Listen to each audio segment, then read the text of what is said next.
Well, is the law being used against us or is it being used to protect us? Well, the introduction of Bill C-63, the so-called online harms bill, raises that question, and that's what we're going to talk about today. A clear path forward requires looking back and learning. Good public policy requires human connection. It's a consideration of the facts, applying common sense and innovation. It's urban, it's rural, it's real life. We all have something to contribute. We all have a responsibility to get informed because there's a little piece of Canada in all of us, isn't there? Let's learn on this path together. This is Leaders on the Frontier. So with me here today is our guest, John Carpay. I'm very excited to have John with us. He's the president of the Canadian Centre for Justice, and a warm welcome to you, John. Hey, glad to be with you, David.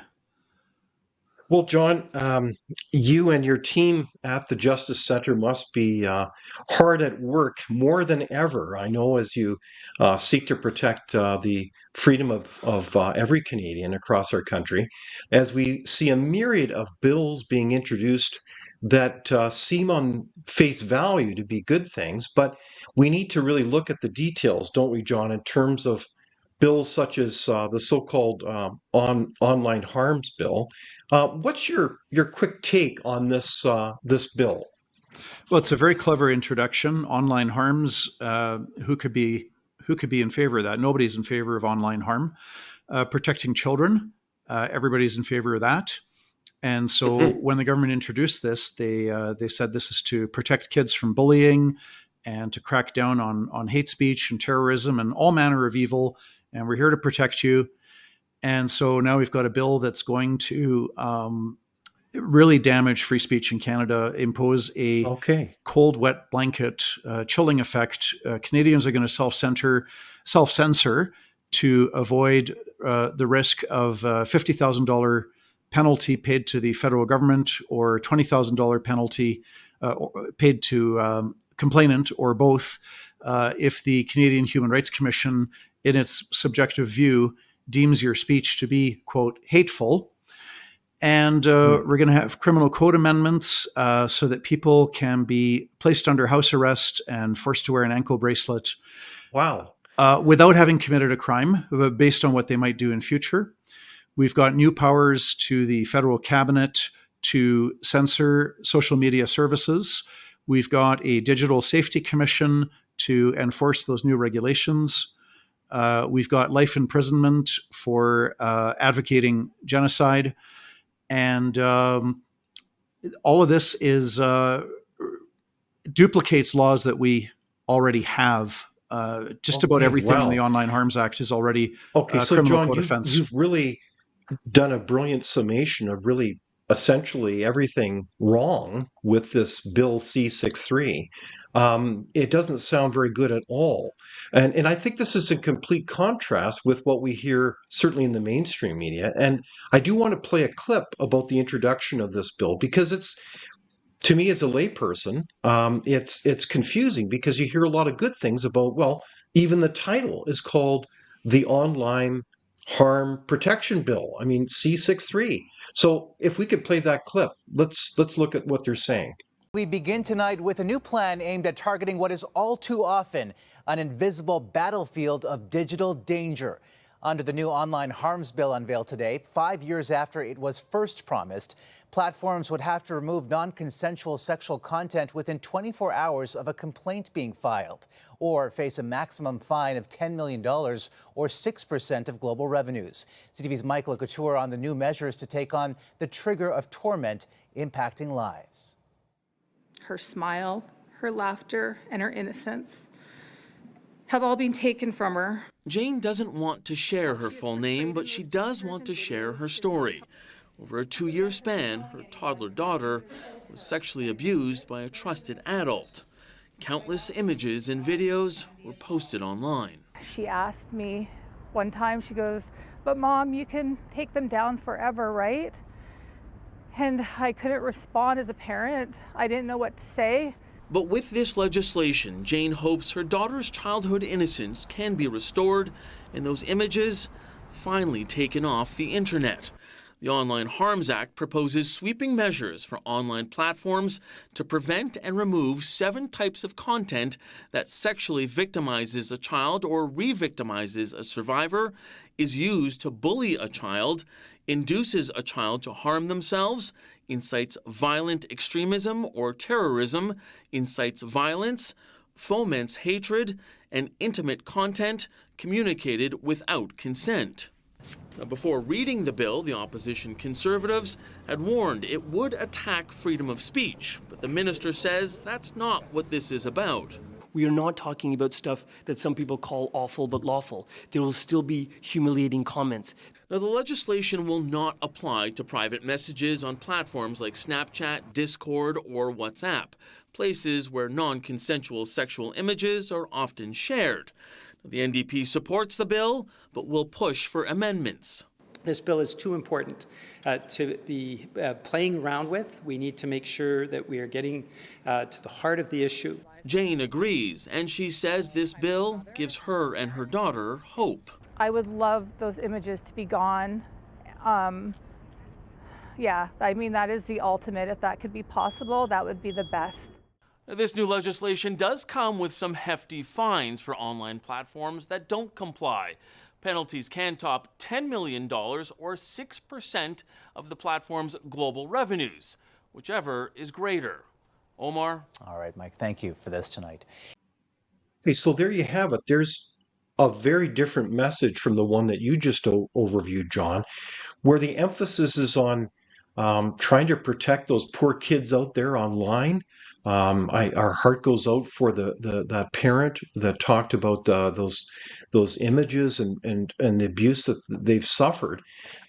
Surely, no one can be, obviously advocating ways to protect us from child pornography and revenge pornography, horrible things.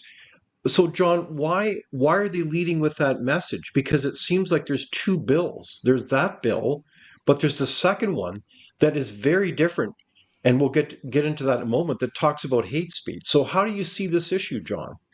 All 7 of those things that we just saw on the clip are already criminal. It is already a criminal code offense to post revenge porn. It is already a criminal code offense to post an intimate image of somebody without their consent. It's already in the law, you're saying? Currently, John, it is a criminal code offense. Also, to threaten somebody is criminal. To intimidate is criminal. The willful promotion of hatred, whether it's online or offline, is already criminal. Advocating for genocide is already criminal. Advocating for violence and terrorism is already criminal. To advocate for the violent overthrow of the government, so like using non-democratic means, is already a criminal code offense. It's called sedition. It's illegal. Everything that the government is trotting out is already criminal.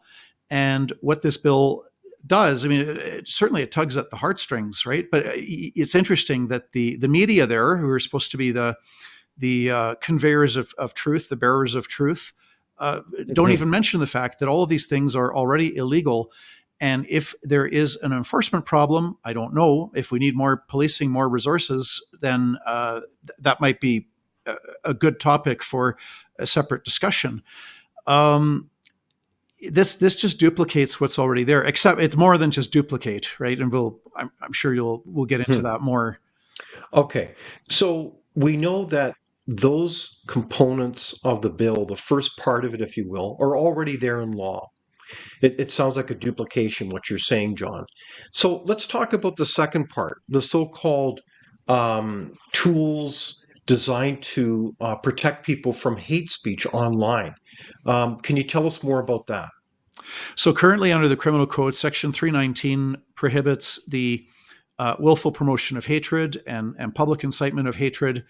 And so that is, if it's directed against a group based on a listed ground, and that would include race, ethnicity, national origin, sex, religion, sexual orientation, gender identity, gender expression. If you willfully promote hatred against a group on the basis of one of those enumerated grounds, you're committing criminal code offense. Now, if you promote hatred against a group for other reasons, if you were to, I don't know, bankers or lawyers or people that didn't get injected with the COVID vaccine, you can promote hatred against identifiable groups, but not on the basis of those prohibited grounds of race and ethnicity, gender, religion, etc. So if you post on the internet, on your website, if you willfully promote hatred against a group on the basis of their race or their religion, you can be criminally charged and convicted and potentially locked up in jail. That law is there. It's not really knowable to what extent does it restrict freedom of speech. Probably does not have a huge impact because it's very narrow, it's very targeted, and there are defenses available to the accused, such as the defense of truth. So if you were to say that there was a particular ethnic group where they had higher rates of crime, family violence, illiteracy, drug abuse, and if you were charged with willful promotion of hatred for saying that about that ethnic group, then you could avail yourself of the defense of truth. And you could say, okay, but here's the data. But what I said is actually true. This ethnic group does have higher rates of family violence or whatever. What this bill does, though, is it gives new powers to the Canadian Human Rights Commission to prosecute non-criminal speech that is deemed to be hateful. And hate, as you and I know, is very subjective. You and I could listen to the same podcast, watch the same YouTube video, and one of us would say it's hateful, and the other one would say, no, it's not hateful. It's just strongly worded opinion. So it's very subjective, and that's where you get this chilling effect where it's going to cause Canadians to self-censor. Okay, so just to back up here for a sec. So with the new bill that's being proposed, the second part of it, they're weighing in with the full force of law. They will put you in jail for a lifetime, a life sentence. Is that right, John? Well, currently the criminal code prohibits advocating for genocide being the killing of an entire people group. And it's the same listed grounds of race, religion, sexual orientation, etc. So currently, if you advocate for genocide, maximum penalty you could get if you're convicted is 5 years in jail. This bill would raise that to life imprisonment. So move it up there to being as bad as murder. Wow. Okay. And then you compare that to the maximum penalty for sexually assaulting a minor under the age of 16. Maximum penalty is 14 years in jail, compared to a lifetime in jail as maximum penalty for advocating for genocide. And again, that's not plotting or planning or doing anything. That's just simply for saying that a certain people group ought to be, wiped off the face of the earth. So, John, give an example. Help us understand this. You're saying that if someone is deemed to be using hate speech or advocating for genocide and whatever those terms mean, they could be put in jail for life. Is that true? If a court, well, let's just take the current conflict in Gaza. So yes, the answer is yes. Is that right, John? Yes, that's the maximum penalty. Not to say that you would get the maximum penalty, but the maximum penalty is life in prison if you are convicted of advocating for genocide. Wow. As opposed to 5 years currently. So, John, who will define under this bill, C-63, who defines what hatred is? The Supreme Court of Canada, roughly a decade ago, they released a decision in Saskatchewan Human Rights Tribunal versus Whatcott. Bill Whatcott was handing out flyers in Saskatchewan, paper flyers, pamphlets, strongly denouncing gay sex and saying it was unhealthy and was also bad for your soul and could lead to an eternal damnation. He's handing out these flyers, which some people found, or maybe a lot of people found, very offensive. And this made its way up from the Human Rights Tribunal to the Saskatchewan Court of Queen's Bench, Court of Appeal, Supreme Court of Canada. And the Supreme Court spent more than 4,000 words in its decision trying to define hatred. And it's an emotion. How do you define an emotion? How do you define joy? I mean, you could take a stab at it, but to really know if something is hate speech or not is pretty difficult. But it gets worse when you have the criminal code provisions and hardly anybody gets charged with willful promotion of hatred because it's very specifically worded. If you also add on a new layer of law whereby you empower the Canadian Human Rights Commission to go after prosecute people, but not criminals. So if you get convicted, you don't get a criminal record, but you could be out of pocket up to $70,000. And that doesn't even include the legal bills that you may have paid for. So this adds a new layer of censorship because the Canadian Human Rights Commission can receive even anonymous complaints. So you don't even know who's accusing you. Anonymous? And, Did you say anonymous, John? Anonymous. Wow. So they can be, that's in the discretion of the commission to anonymize or not. So you could have a situation where a guy in Vancouver files a human rights complaint against a woman in Nova Scotia because she wrote something on the internet that was derogatory about a mosque in Toronto. And even if the members of that mosque in Toronto are not offended by it, this guy in Vancouver can file a complaint against a woman in Nova Scotia over what she said about the people in Toronto. And you're off to the races, and she could get prosecuted and spend tens of thousands of dollars on legal bills and ultimately be out of pocket $70,000. Wow. And that's not criminal hate speech. That's just what the commission deems to be hateful. It's very subjective. But in the end, it is subjective, as you say, John. And example after example shows around the world that you really can't define hate speech. It really devolves into the area of opinion, right? You have a variety of people that can say all kinds of great things about other people and not so great things, silly things, even hateful things, or that seem to be things that show dislike or contempt. But is that sufficient enough to put them in jail for life? Is that the question? Well, the Supreme Court tries to distinguish, that currently the Justice Minister tries to explain it by saying that vilification, promoting vilification and detestation is hate speech, but promoting disdain, dislike is not hate speech. And to mock and ridicule is not hate speech. To hurt somebody's feelings is not hate speech. But if you cross over this line, I have no idea where it is. Nobody will know where the line is. But if you cross over this line and get into detestation and vilification, well, now you're in trouble with the law. Well, can you explain the difference between disdain, dislike, and detestation? It's just it's just a nightmare from a free speech standpoint, and we're better off just sticking with the current criminal code prohibition on willful promotion of hatred was upheld by the Supreme Court of Canada 20 years ago, quite a while back.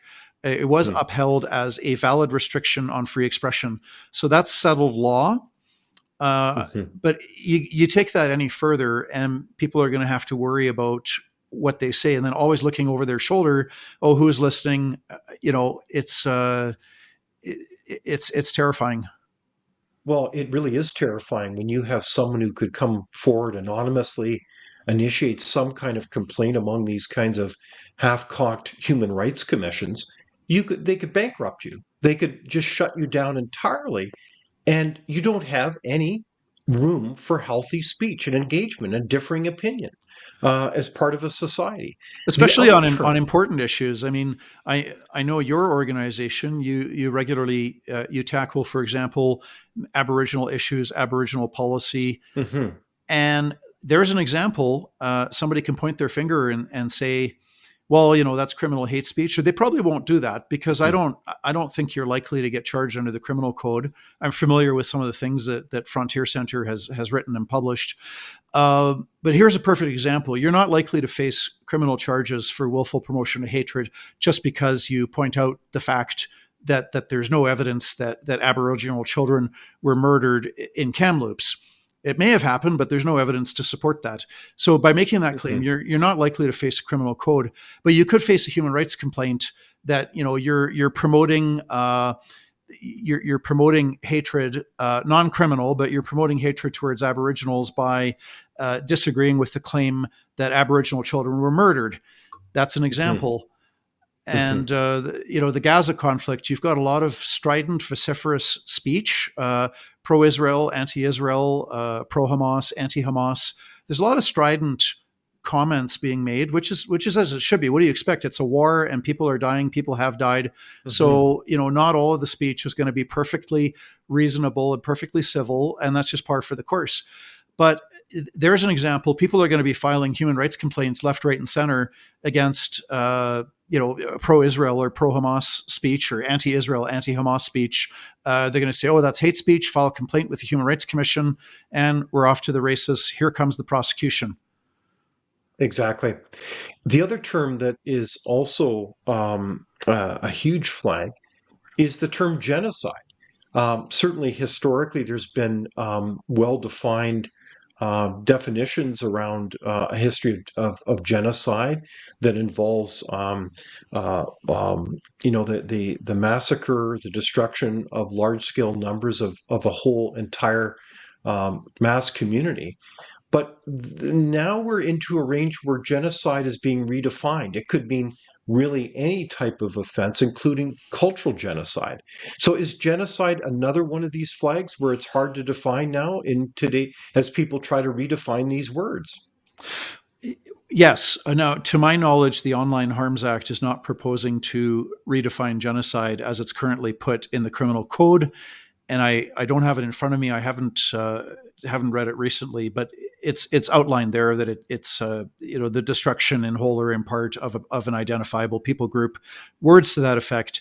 So again, you would not face criminal charges for researching and publishing reports about Aboriginal issues, Aboriginal policy, but it's a slippery slope. And I'm aware, and I think you're aware of people that have publicly said that it should be criminal code offense to deny the cultural genocide of Aboriginals. And that's not in the Online Harms Act, right? But you can see there are people out there that rather than wanting to engage in honest debate, rather than loving truth, which you do by refuting what is false, not jailing the person saying something that you think is false, those people, they're the same it's the same mentality as the Online Harms Act. They want to punish speech that they don't like. And if the Online Harms Act is passed, the people that will be censored will be conservatives and libertarians and social conservatives and religious people, and generally politically incorrect speech about Aboriginal issues or immigration. That's going to be the target. Well, I think, frankly, it hits everybody. Every Canadian will be negatively impacted by this type of legislation because what it's doing is undermining the opportunity for healthy debate, the freedom of discussion, which has been integral to the pursuit of truth and the progress of our society. If you say that, no, you can talk about this, but you can't talk about that, then you're into that dangerous zone where the king, the queen, the prime minister is pushing their agenda over the ability of people to find out what the truth is on a variety of issues. And that harms people, including the next generation, doesn't it, John? Well, absolutely. And the Canadian Charter of Rights and Freedoms, the protection for freedom of expression includes a right to listen. And there have been court rulings on this where it's not just the right of you and I and the other 40 million Canadians to speak. It's also the right of you and I and the other 40 million Canadians to listen to all kinds of viewpoints. And this is the problem. The attack on freedom of expression, what it amounts to is giving up our own freedom to decide for ourselves what is true or false, what is right or wrong, what is good or evil, what is hateful or loving. And instead of retaining that right to decide for ourselves, we're going to hand that over to something like the Digital Safety Commission and the Human Rights Commission to decide on our behalf. And so we're not going to hear the same diversity. There's a good word, diversity. I believe in diversity of speech. Intellectual diversity, and intellectual diversity. Yeah. And that's going to be harmed by the Online Harms Act. I'm very concerned, John, that Bill C-63, the way it's been presented, very much concerns me that they have essentially table two types of bills. One is about some kind of enhanced effort that really duplicates what's already there in law to protect children. And they're using this as cover to really introduce legislation that will destroy freedom of speech as we know it in this country. It will happen not just overnight, it will happen over time. And it will change really the fabric of our culture. So people, as they go about their day-to-day interactions, will always be second guessing, just like they did in East Germany so many years ago under the Stasi. The secret police were endlessly monitoring each other for things that were ill thought out. It's almost like that movie with Tom Cruise, The Minority Report, for crimes, thought crimes, and for the anticipation of crimes that could happen, because that's all within the terms of this bill. Is that correct, John? The Online Harms Act, if passed in its current form, would add a new provision to the criminal code that makes it possible for a complainant to file a complaint with the provincial court and say, my next door neighbor, I fear that my next door neighbor is going to commit a speech crime. I fear that my next door neighbor is going to willfully advocate for hatred or advocate for genocide, and go to court. And your next door neighbor will have to appear, and the judge is going to make a ruling as to whether the complainant's fear is reasonable. And if yes, the judge can then say to the accused person, okay, you haven't done anything wrong, you've done nothing illegal, but I'm going to place you under house arrest, curfew, ankle bracelet. You are to abstain from drugs and alcohol. We're going to require blood or urine samples to confirm that you're abstaining from drugs and alcohol. We're going to put restrictions on where you can go, put restrictions on who you can contact, and we're going to take away your legally owned, legally acquired firearms. Those are all conditions that the judge can place on a person who has not committed any crime, but their next door neighbor fears that they might commit a crime in the future. If the person does not comply with those conditions or declares that they're not complying with those conditions, that person can spend up to 2 years in jail. And again, without having committed a speech crime.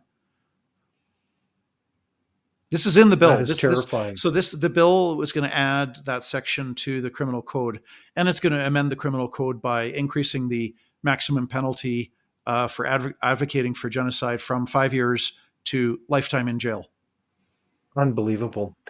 So, John, in this context, if we can look at the bigger picture, lawfare has been around for quite some time, but it's certainly at a different level here, where you essentially use the law not to serve the people, but to use it for those in power as a weapon to place your political opponents, people who disagree with you, in jail. Is that what's going on here? It won't always be jail, but the threat of a human rights prosecution, tens of thousands of dollars in legal bills, and ultimately up to $70,000 in fines and penalties payable. That's a huge. It will be used politically. I can guarantee it. We've seen this before when we had similar legislation. Not quite as bad, but similar legislation was Section 13 of the Canadian Human Rights Act. And Ezra Levant and Mark Stein fought long and hard, and other people. They took the brunt of it, those two. They were both prosecuted, as you mentioned earlier, under the human rights legislation. So this it gets political, right? So if you're if you want to push this agenda, we're trying to fight racism, sexism, homophobia, transphobia, Islamophobia. So somebody says something that you think is racist, sexist, homophobic, transphobic, Islamophobic. Well, human rights complaints can be filed cheaply and easily. And if they're dismissed at the end of the day, it doesn't cost the complainant anything other than the 5 minutes or 35 minutes it took to slap the complaint together. Unbelievable. So we're entering into a new era potentially with these kinds of laws.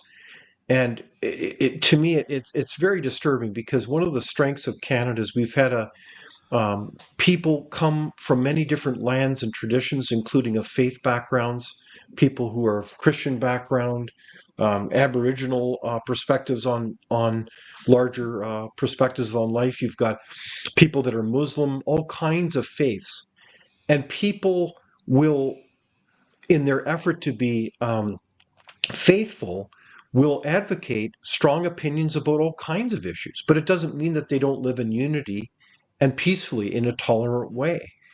But this potentially upsets all of that. I think of legislation like another part of legislation, like what is it called, C-367, Oh yeah, we can talk about that. that will effectively have a huge impact then on the public square and what you can say in terms of even citing scripture. Is that right, John? Yeah, Bill C-367, put forward by the leader of the Bloc Québécois. It would, if passed, it removes a defense that is currently in the Criminal Code Section 319, willful promotion of hatred. Now, the defenses are outlined there. One of them is the defense of truth, which we talked about previously.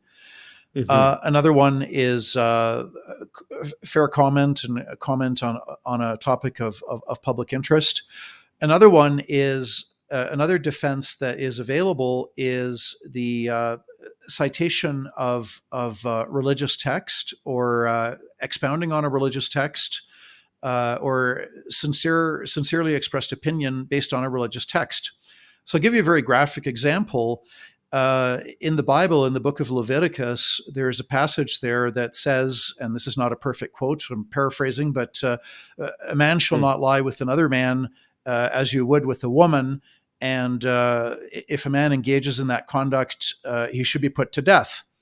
Now, I'm not aware of any Christians or Orthodox Jews who, believe that we should be applying that literally. However, that passage, or citing that passage, or presenting a teaching on that passage, you could be charged with hate speech. Now, currently, if you were charged with hate speech for preaching against sexual behavior that is contrary to, whether it's Islam, Orthodox Judaism, Christianity, if you were charged with hate speech, you could avail yourself of that defense, and you could say, well, I'm quoting from a religious text that says that gay sex is sinful.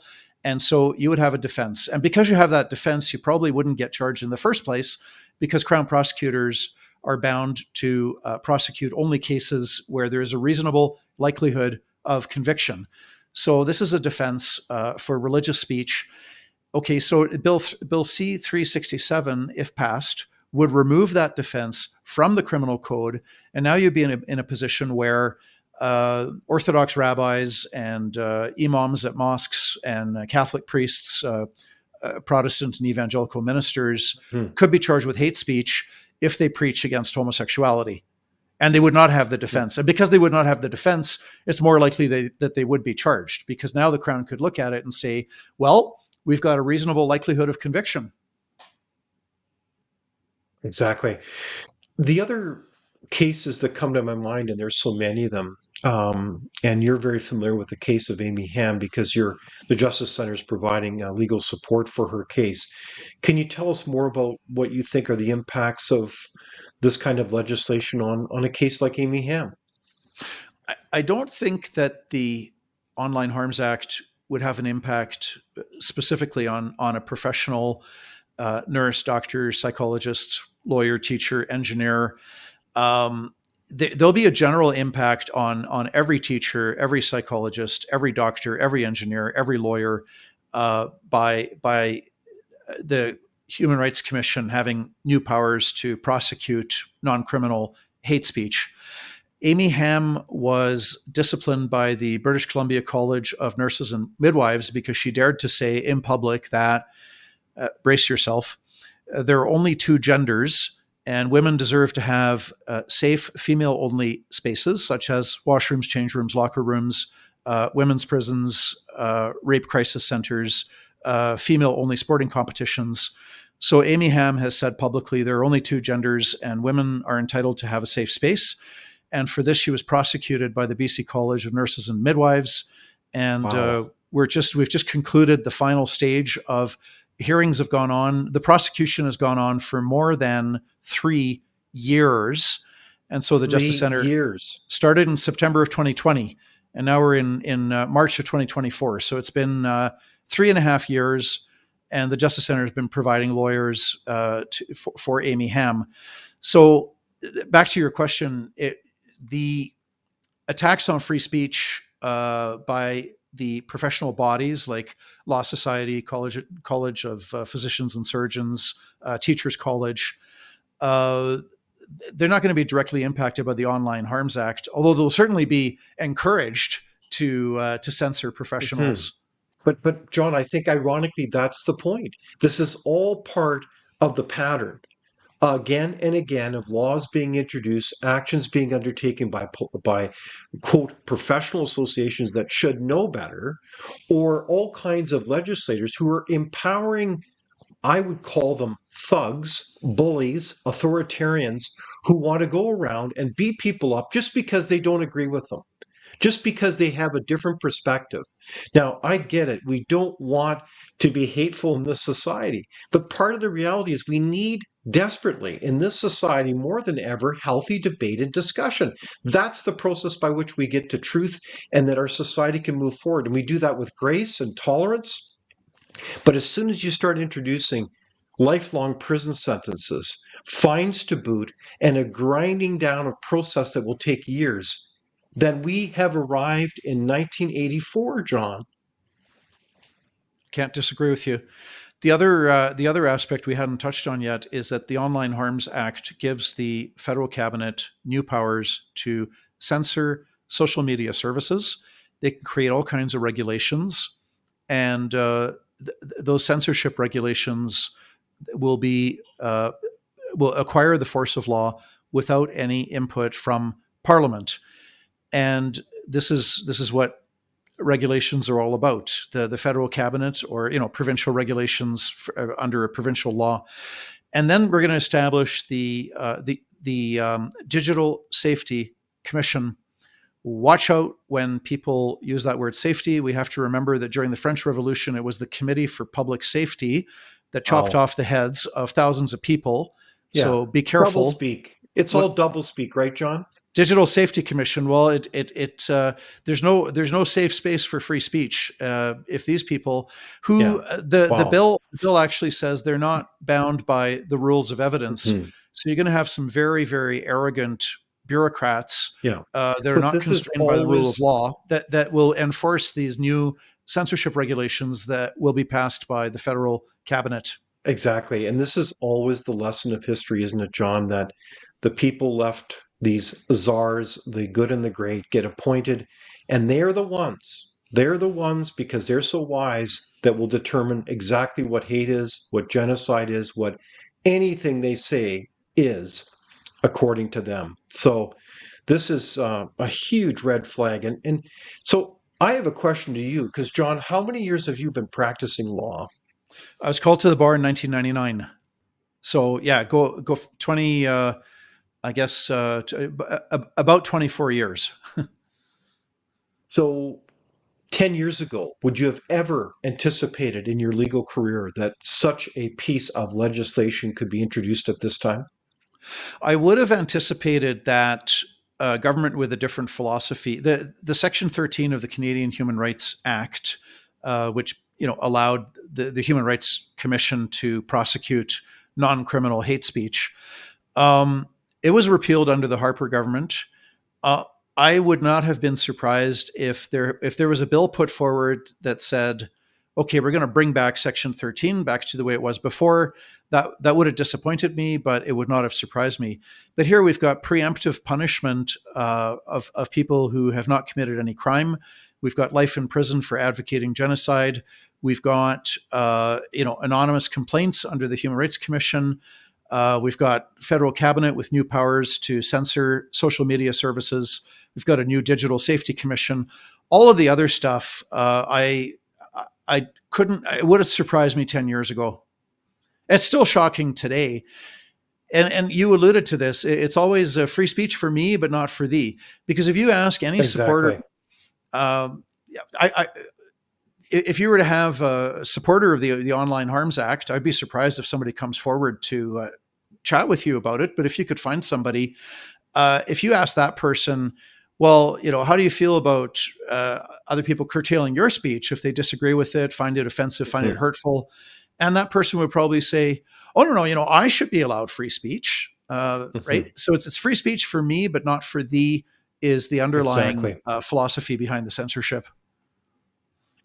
Well, I think one of the things I find so inherently bad about this legislation is not only its content and its implications on the right of freedom of speech, but also what I find so offensive is the use of the front part of this bill around online harms as cover, manipulating our care and compassion for children and those poor parents where there's been children that say have been victimized, and using them as cover for political manipulation, really, of the real significant part of the bill, which is really about going after freedom of speech. So I think this is really, that says it all, doesn't it, John?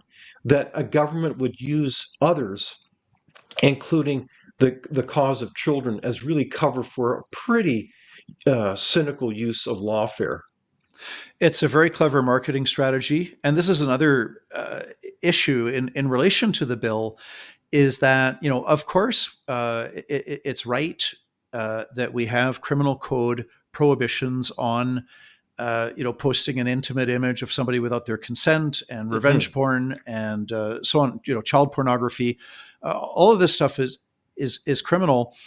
And the big thing, though, is that the first line of defense to protect children from online harms is parents. And children are not going to be harmed online if their parents are closely, carefully monitoring not just the amount of time that kids spend looking at their smartphones or iPhones or computer screens, but also monitoring what are their kids looking at. You get a lot more online if parents are giving their kids free reign to surf the internet for whatever they want, and giving their kids free reign to get into social media. Then that's the first line of defense. And again, I support criminalizing the things that are already criminal. I think they should stay in the criminal code, and the criminal code should be a backup. It's really up to parents. And on this point, our Justice Minister, Arif Virani, he said, it was interesting. This was at the news conference where he's got all these parents behind him, big crowd of people. And he says, there are safety regulations for the Lego that my kids play with. And so therefore we also need safety regulations for the biggest toy in every home, which is the internet. And they go, wait a minute. Wow. No, it's parents that ought to be monitoring, controlling what their kids see. You don't let your children just play it on the street, do you? No, but then there's this false notion that, so we need the government to protect the children. Well, actually, no, we need parents to protect their own children, and many parents are doing a fantastic job, and presumably some parents are not doing a good job of that. But that's a very direct and very effective way to protect children from online harm, is for parents to step up to the plate and assume their responsibilities to protect their children. Exactly. Yeah. So that's part of the dynamic here, where we want to elevate the level of public policy and the level of, the conduct around the process around public policy, so that we're not always just simply cynically using a public policy as a weapon against your political opponent. So in this case, I guess my question to you, John, would be, is there something deeper going on here? We know that through the last several years, law has been changing. We have a tradition in our Western Anglo-Saxon societies, including Canada, of emphasizing the precedent, the common law. And certainly Magna Carta was in many respects a seminal moment in the beginning of common law, that kind of embedded in the DNA of the law a respect for precedents and how we would go together and make decisions as a society. And that had a huge bearing on our culture and our sense of freedom and working together to build a better society. And it's worked very well. But it seems like the last several years we've had a different change of the law that's been happening, one that emphasizes a kind of an authoritarianism in an effort to achieve, quote, social justice and equal outcomes. And I'm wondering if something else is happening with the law where we have a raging debate beneath the surface that this type of legislation represents the emergence really of Marxist law. Is that a good insight here, John? Well, there's nothing new under the sun. We're always there. There's always, well, maybe not always, but certainly in the past few centuries, in countries around the world, there is an ongoing war, not necessarily a war with bullets and tanks and bombs, but kind of a culture war but of those who are collectivists and authoritarians, and they want a powerful government that's going to tell citizens what to think and what to do and how to behave and present the citizens with some big project, big goal, and everybody has to get on board with the project. And then there's those of us that believe in limited government and the rule of law and the individual freedoms of conscience, religion, expression, association, peaceful assembly. And so there's nothing new under the sun. When you look, we're back full circle to 100 years ago. In the 1920s in Europe, 1920s, 1930s, there were fascist movements in Europe, in just about every country in Europe. Some of them were successful. They took power in Germany and Italy and Spain, Hungary, Croatia during the war, and some other countries. But even in countries where the fascists did not take power, they had fascist movements, fascist political parties. The Netherlands, which is where I was born, they had a fascist party that in one election got 8% of the vote. Norwegian fascists, French fascists. Now, these were people, they didn't like the free society. And this is what we have to wrap our heads around, is that it'd be naive and foolish and wrong to assume that everybody supports our democratic rights and freedoms and a free country. Many people do not. They very much do not want to have limited government and maximum individual freedom. So we've come full circle. Now, today's fascists, they don't have the same goals. They're not talking about a Canadian master race and conquering our neighbors. And, the external objective is different. Like now we have woke fascism, where everybody has to be coerced into this national mission of stamping out racism, sexism, homophobia, Islamophobia, transphobia. And so it's woke fascism. The outside coating, it's a different color, but on the inside, it's the same fascism that we saw 100 years ago. Wow.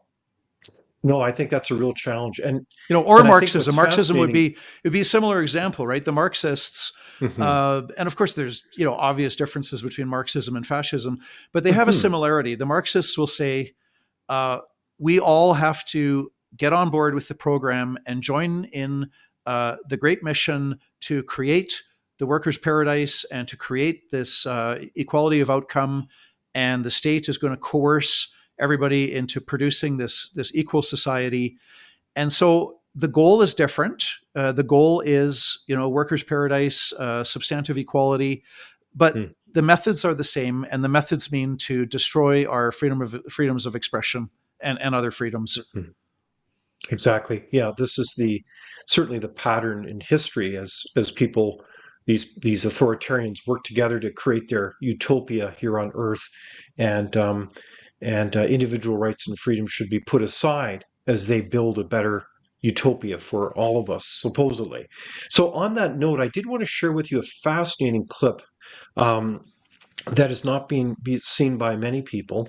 It's actually by the Minister of Justice, who's talking about an extraordinary legal toolkit, as I understand, that the government of Canada sponsored and is sharing with different countries internationally. And I wanted to share this clip with us. Your Excellencies, ladies and gentlemen, dear colleagues, it's a great honor to share a few words with you at the launch of the Toolkit on Mainstreaming Gender and Human Rights in the implementation of the UN Convention against Transitional Organized Crime. C'est un grand honneur pour moi de partager quelques mots avec vous à l'occasion du lancement de la boîte à outils sur l'intégration de la dimension de genre et des droits de l'homme dans la mise en œuvre de la Convention des Nations Unies contre la criminalité transnationale organisée. I would also like to thank the United Kingdom and the UN ODC for supporting this General Assembly side event. The integration of human rights, gender inclusivity, and intersectionality in policymaking is a priority for Canada.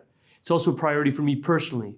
Prior to my appointment as Minister of Justice, I spent my legal career advocating for equality and the protection and promotion of human rights. This includes time spent as a UN prosecutor.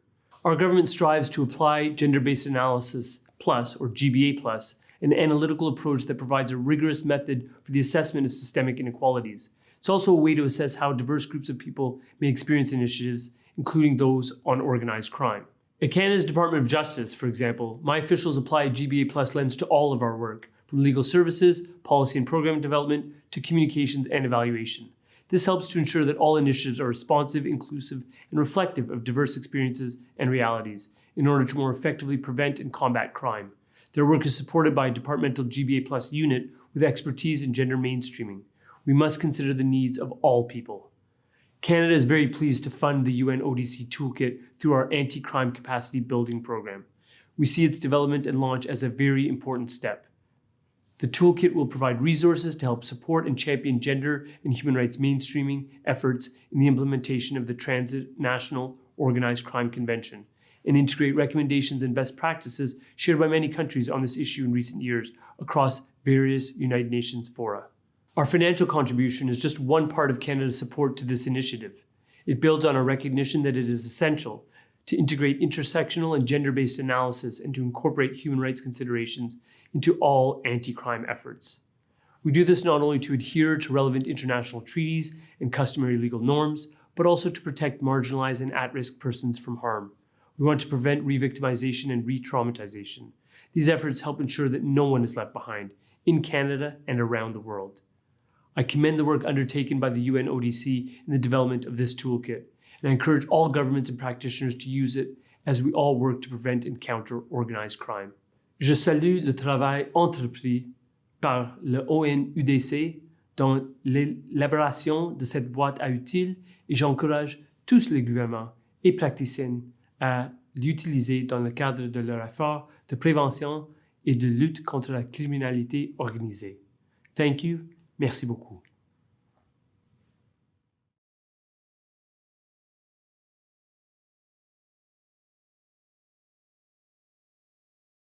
You can see that that clip is actually quite a fascinating window.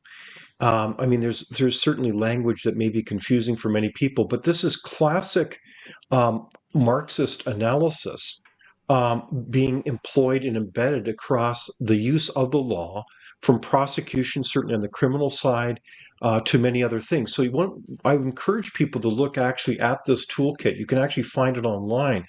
But I think this is a stunning example where our Minister of Justice is, I would argue, in my opinion, taking a radically different view of the law and the integration of these so-called Marxist diversity, equity, and inclusion lens in its application, John.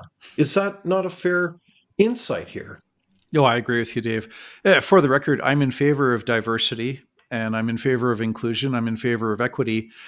Indeed. But this is problematic when, if I was to, sit down for coffee with Justice Minister Arif, and if we were to drill down a little bit as to what we mean by those words, we would be poles apart. So on a superficial level, I'm all in favor of equity, diversity, inclusion, all three of them.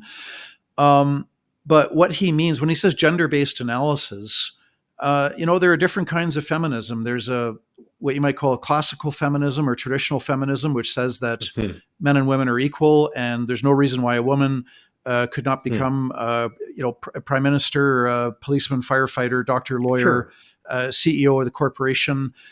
so men and women should have equal rights. Okay, fine. That's one kind of feminism.